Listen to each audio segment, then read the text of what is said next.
In today's video, I'm going to teach you how to remove premium service benefits from TurboTax. By the end, you'll know exactly where to click, what to look for, and how to confirm your cancellation so you're not charged going forward. Start by signing in to TurboTax online in your web browser. Once you're in your return or on the dashboard, look to the top right corner of the screen for your profile menu. Open that menu and choose Intuit account.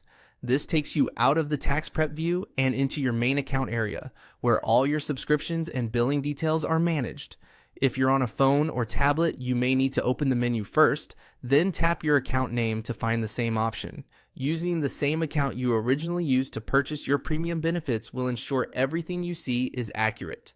Inside your account area, select Manage Subscription. This is the centralized place where TurboTax lists any active products tied to your profile. Give the page a moment to load. It may briefly show an overview before revealing links to your billing details. Here, you'll see the services you're currently enrolled in, including any premium service benefits.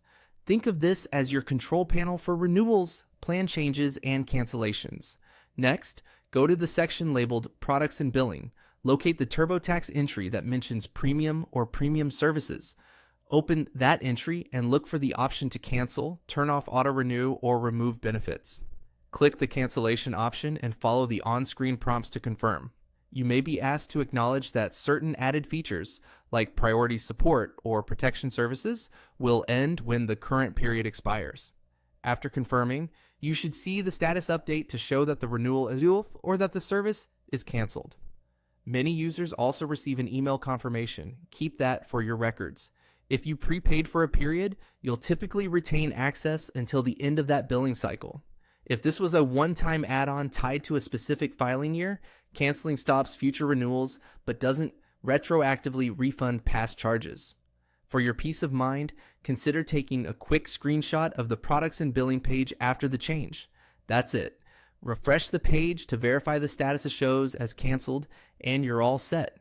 If you're in the middle of a tax return, removing premium benefits won't delete your return. It only affects those added services going forward. When you're done, you can return to TurboTax or sign out. Thanks for watching, and I hope this helped you confidently remove premium service benefits from TurboTax.